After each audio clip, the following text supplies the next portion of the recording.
Hello and welcome, and in today's video I'm going to be showing you the top 10 best Ark Transporters, so let's get straight into it. In at number 10, I've decided to put the Gasbags, as I really do like this as a creature concept, especially when it comes to all things transporting. This does have a lot going for it in that sort of niche, let's say. It is a reasonably fast and effective creature for getting around the map with some serious speed, and it has a lot of heft to it when it comes to weight, and that is a key part of transporters. And obviously the speed does apply quite well too, but this has sort of the best of both worlds.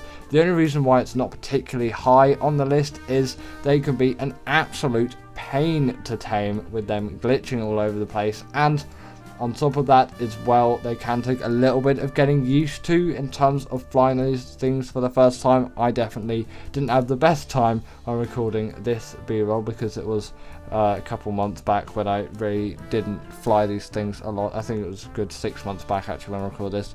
At some point I'll redo this and probably show off some better Gasbag flying skills. That's definitely something to consider though. You can bring a friend along with you, which, you know, it makes it nicer. They've just got tons of weight though. You'll have no trouble transporting metal and goods like that around the map with these things. Next up, I've decided to put the Pteranodon, as this is just one of those creatures where it's like, you really can't get away with not having one of these to a degree. Yes, it is just really unlocked early on, and that is a great use for it as a early game transporter. This had it was unlocked at level 38, but soon after you do get things which are a lot better, which is why I am going to knock this creature back a little bit. That is why I've knocked this creature back a little bit, but it still does have a lot of merit in transportation, not only from you, but it can get some things around too, like some other players and some resources if you're careful about the weight, which isn't really that great on this thing. It's so much more spread across Ark maps than the Gasbags that I find it simply has to be a better transporter.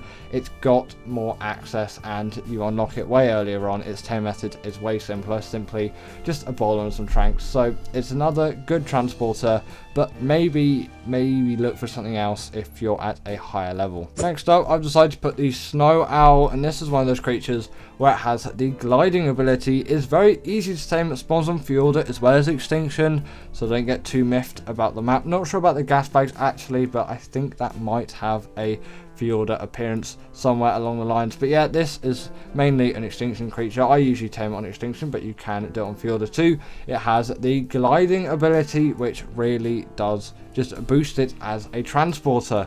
It adds just so much speed and agility to this creature, although it can't dive bomb attack like the Griffin, which is later on in today's list. It still can do quite a lot when it comes to traveling quickly.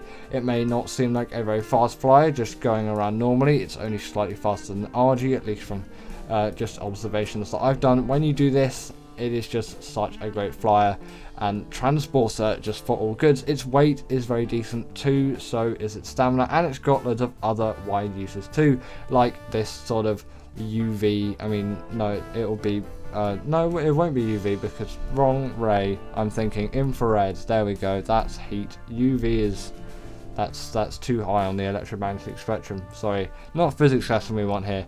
Either way, back to Ark. Talking about stamina too, they've got tons of it, and that is great, especially for healing up creatures, because the more stamina they have, the longer they can heal for. Their pellets are also great with gachas, and that is just something which I really like about these creatures, and I really like them as a whole. Great transporters, easy to tame, and got some other uses along with them too. In at number 7, I've decided to put the Desmodus. This is one of those creatures where it spawns on Fjorda, and there is a lot going for it other than its transporting abilities, like Sanguine Elixir and the Bloodbag Farms. Just absolutely fantastic ability to have. But again, it has that gliding ability like the Snow Owl. It may not appear to be the fastest flyer right off the bat, although definitely faster than the Snow Owl in general flying. That glide sort of dive bomb thing, which the Griffin also has, again we will get onto that later, it really does make this thing an even better flyer. But it has a lot of agility and mobility in some other areas too, like the fact that it can grapple onto any kind of wall or vertical surface with absolute ease, even ceilings actually. Just make sure not to press space after you do this, I mean E, not space, because you will fall off your mount, and I'm sure someone's done it before. Just don't make that mistake. Continuing on, I've I've decided to put the Bloodstalkers. This is my all-time favourite underwater travelling mount as a whole. I love it for all of its underwater travelling needs. At least from my perspective, it really does excel in this aspect. It is a truly remarkable tame for everything like that, but also on the surface too, it really is a great one. But let's talk about why it's so good in the water first. Firstly, actually, not to do with the water, it can glide along the top of the water, and although it's not going to be in the water at the time, it can offer some quick escapes at points where you may need it most. You can also see all the aggros of the creatures around you in a low visibility environment such as the ocean. This is going to be an extremely helpful one, at least it is for me. I'm not blind or anything, but you know, it just helps to know if the creatures are actually aggroed onto you or they're just being, you know, as they are, just sort of NPC things just wandering around and giving you no business or attention whatsoever. But then as soon as you hop out of the water, which is extremely mobile and diverse in, you've got all of that extremely mobile, diverse mobility on land as well, and that is going to hugely benefit it as a creature, and I really love all of its mobility. It deals a reasonable amount of damage too, which people don't give it enough credit for. You are essentially just Ark's version of Spider-Man, and that is also just really cool. In at number 5, I've decided to put the Astrod Delphustropus and the Tropognathus as a little mention here as well, as I really do love these two creatures as transporters. They can get a lot of goods from A to B, especially considering their ridiculously fast speed. The only thing that really does hold them back is fuel is required for this to actually work, and they can be a little bit of a pain to tame.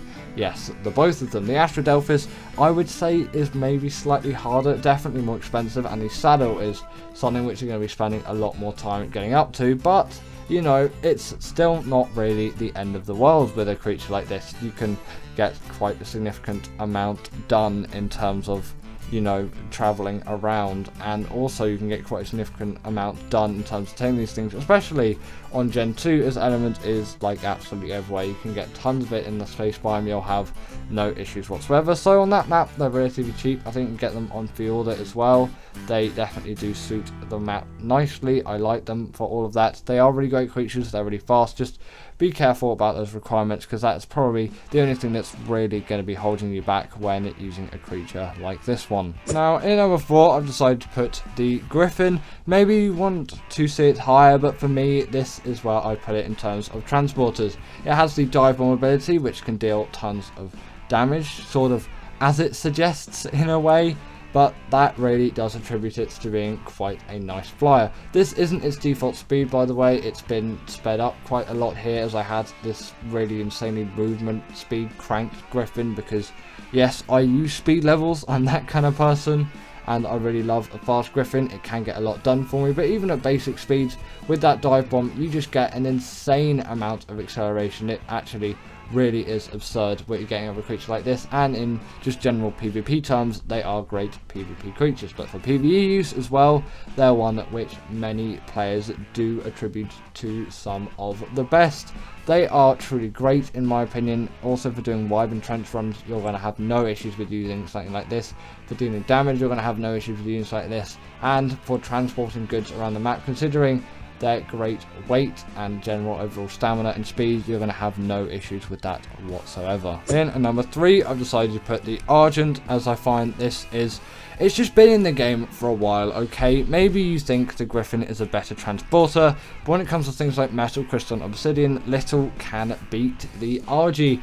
It has been in the game for so long, and it has been carrying it ever since its release. While maybe there's some other creatures, and obviously evidently better creatures for transportation than the Argy, considering the creatures which are higher on the list. It's only making the number 3 spot. Still very good. I think this is where it really does need to be, for the fact of how much is just done over all of Ark, and the fact that you get 50% weight reduction on things like metal, crystal and obsidian.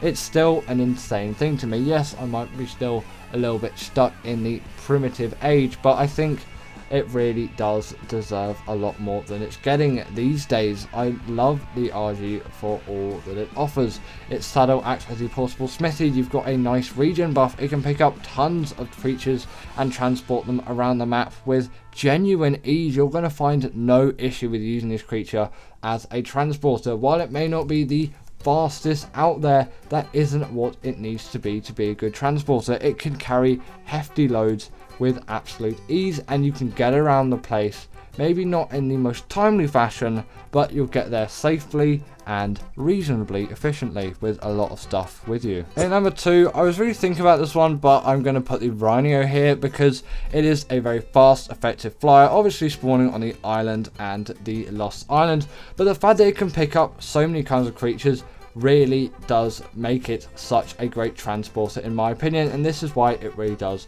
take the cake for me in the number 2 spot. I was thinking put the RG a little bit higher, but I think considering this thing can pick up Rexes, Diplos and Paraceratheriums, it really does just deserve to be here for a great Ark Transporter, because at the end of the day, if you can pick up creatures like that, it has to be one of the greats. And yes, cryos exist, and obviously soul traps if you use that mod as well. I do, because cryos frankly are just way more annoying than the soul traps mod. Comment down below if you use that mod as well, by the way. I'd like to know how many other people out there are using said soul traps mod. But yeah, considering it can pick up that wide range of creatures, I think it is extremely deserving of the spot. It is a very fast travel mount too. It is capable of gaining significant speed on it, and it deals quite a hefty amount of damage too. Great for PvP and PvE uses. Its tame method is just exactly the same as the Reapers really. I won't go into it in this video because it could be a little bit of a drag.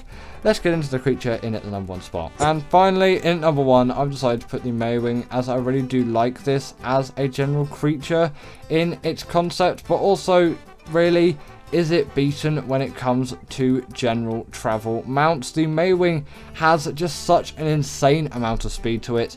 I think it really is unbeaten when it comes to transporters. Maybe it doesn't have the highest weight out there, but it can transport any kind of baby of any size along with it, which is something which can't be said about the Rhinognatha. It can about the Gigantoraptor, but that is not making the list today. I think all the creatures here do definitely succeed that in terms of transporting ability. So you can do all of that, but you can still get quite a lot around with you with like relative ease and across a very long distance in a very short amount of time, because again, Mwings are really the kings of travel when it comes to it. On flat terrain, they are absolute beasts at it. Maybe not going very vertical, but still a lot can be done with these things. They also act as a portable feeding trough. They're pretty good swimmers, and they can gather berries. There's so much going for these things, but in my opinion, they take the cake for the best travel mounts in Ark, and I don't really think anytime soon that is going to be changing. But anyway, that is the end of today's video. I really hope that you did all enjoy, as I definitely did enjoy making this one. Comment down below what is your favorite Ark Transporter, and if you didn't agree with this, then make sure to comment down below your 10 below in the comments, and I'll see you all later.